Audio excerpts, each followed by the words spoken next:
हरे कृष्णा। आज हम बात करेंगे गोलोक पर। एक गोलोक जिसके बारे में हम सभी जानते हैं और एक ऐसा गोलोक जिसके बारे में हम नहीं जानते। और पहले हम बात करेंगे उस गोलोक के बारे में जिसकी व्याख्या कहीं ना कहीं हमारे शास्त्रों में मिल ही जाती है। और अगर हम शास्त्रों की बात करें तो कहीं ना कहीं ब्रह्म संहिता, गर्ग संहिता या फिर ब्रह्म वैवर्त पुराण या किसी और कुछ पुराणों में कहीं ना कहीं उनका जिक्र मिलता ही है, मिल ही जाता है। और अगर हम गोलोक में ही एक कथा आती है, श्रीमती राधा रानी और श्री कृष्णा। बेसिकली पहले मैं ये बता दूं कि गोलोक उसे कहते हैं जहाँ पर श्री कृष्णा का नित्य वास है, नित्य रास चलता रहता है। ऐसा ब्रह्मा जी ने बताया है ब्रह्म संहिता में। और वहाँ पर बहुत सारे कल्प वृक्ष हैं। और कल्प वृक्ष का मतलब ये होता है कि जैसे ही हमारी कल्पना होती है, अगर हम न्यूट्रल होकर उसके सामने अपनी कुछ मनोकामना या कुछ कल्पना करें तो वैसा ही फलित हो जाता है। तो ऐसा होता है कुछ कल्प वृक्ष का जो जिसके साथ हमारी मनोकामना की एक पूर्ति हो ही जाती है।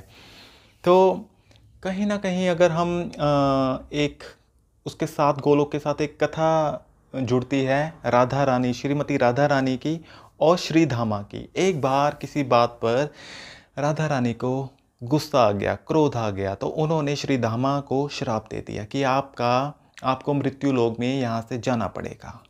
और ऐसा ही फिर श्री धामा को भी क्रोध आ गया, तो उन्होंने भी श्रीमती राधा रानी को भी श्राप दे दिया कि आपको भी मृत्यु लोक में जाना पड़ेगा और 100 साल तक श्री कृष्णा से आपको वियोग में रहना पड़ेगा। तो ऐसा कुछ हमारे शास्त्रों में ये कथा मिल जाती है। तो अब हम बात करते हैं एक जो दूसरा गोलोक है जिसके बारे में हम नहीं जानते, जिसको हम कहीं ना कहीं गुप्त गोलोक बोल देते हैं। और वो गोलोक में जो है वो शब्दों से परे है, उसकी कोई भी व्याख्या हो ही नहीं सकती और वो अपने आप में नित्य है। और जिसको हम कह सकते हैं कि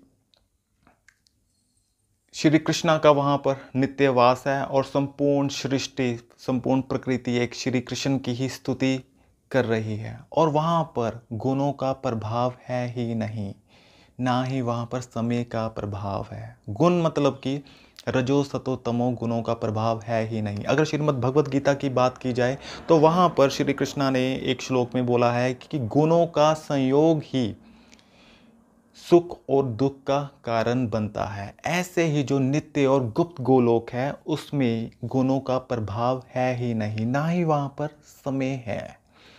और ये अपने आप में अद्भुत स्थिति है गोलोक की, जो नित्य और गुप्त गोलोक है। और वहाँ पर जैसे कि क्रोध आ गया था राधा रानी को या फिर श्री धामा को, और वहाँ पर जो नित्य जो हमारे जो गुप्त गोलोक की बात है, तो वहाँ पर राग द्वेष और क्रोध का कोई लेना देना ही नहीं है, क्योंकि वहाँ पर इन चीज़ों का प्रवेश है ही नहीं। तो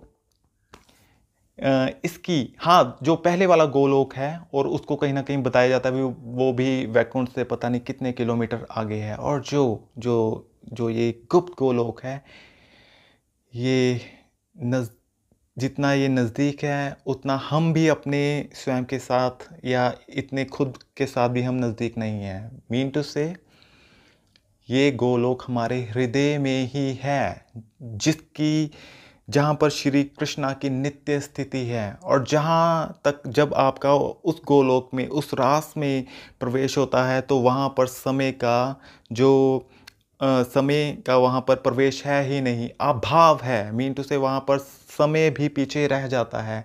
गुण तो काफ़ी पहले ही छूट जाते हैं, रजो सतो तमो का तो वहाँ पर कुछ लेना देना ही नहीं है, ना ही वहाँ पर राग द्वेष या क्रोध की स्थिति भी है ही नहीं। जैसे कि जो पहले वाला गोलोक है जहाँ पर राधा को भी गुस्सा आ गया था या फिर श्री धामा को भी वहाँ से भी मृत्यु लोक में आना पड़ा। तो जो हमारे अंदर का और गुप्त गोलोक है जो अपने आप में शुद्ध है, तो वहाँ पर ना जन्म है ना मृत्यु है। और वहाँ पर सिवाय श्री कृष्ण के कुछ है ही नहीं। और ये वहाँ पर जो रास चल रहा है वो नित्य रास चल रहा है। श्री कृष्णा ही प्रकृति के हर कण के साथ खेल कर रहे हैं, उसके साथ ही रास रचा रहे हैं। और उसके बाद भी कुछ ऐसी स्थिति है जैसे कि सूर्य का प्रकाश चाहे गंगा जल पर पड़े या फिर किसी गंदे पानी पर, इससे जो प्रकाश है सूर्य का या फिर सूर्य है वो दूषित नहीं हो जाता, उसका कुछ लेना देना ही नहीं होता। वो तो एक स्वयं प्रकाशवान है, मतलब कि उसकी प्रेजेंस से ही सब कार्य हो रहे होते हैं, वो सब कुछ करते हुए भी निर्लेप रहता है। ऐसी स्थिति जो है वो हमारे अंतःकरण में श्री कृष्ण की है और जो नित्य विराजमान हमारे हृदय में ही है। तो मुझे लगा इस पर बात करनी चाहिए। वैसे यहाँ पर जो पहले वाला गोलोक है उसकी व्याख्या हो सकती है, जो हमारे अंतःकरण में गोलोक है इसकी व्याख्या हो ही नहीं सकती, क्योंकि ये शब्दों से परे है, शब्दातीत है, गुणातीत है। यहाँ पर समय का, मृत्यु का, जन्म का कुछ लेना देना ही नहीं है, क्योंकि जब हमारी अवस्था एक वहाँ तक श्री कृष्णा की ब्लिस से ही, उसके आशीर्वाद से ही, जब उसकी कृपा होती है, जब हमारा वहाँ पर प्रवेश होता है तो समय का प्रभाव खत्म हो ही जाता है, हमें पता ही नहीं लगता कि कितना समय हो गया।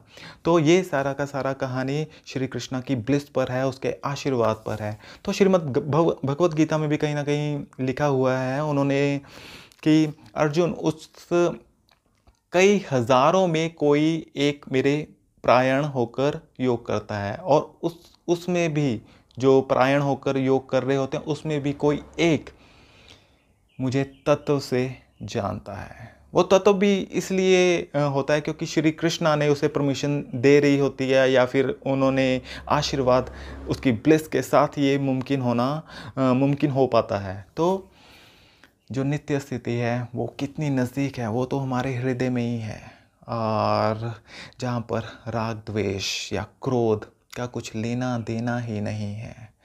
ऐसी लीला, वो एक लाइनें याद आ गई कि कैसी आरती होवे पवखंड ना तेरी। और जैसी आरती ये प्रकृति द्वारा श्री कृष्णा की हो रही है, शायद ऐसी कोई जीवा ही नहीं है संसार में जो श्री कृष्णा की स्तुति कर सके। और जिसने एक प्रकृति की आरती सुन ली जो श्री कृष्णा की ही हो रही है, और कुछ संसार में कुछ जानना, कुछ शेष रह नहीं जाएगा। आज के लिए इतना ही, मिलते हैं अपनी और नेक्स्ट वीडियो में। Thank you for watching me. Hare Krishna Hare Krishna Hare Krishna.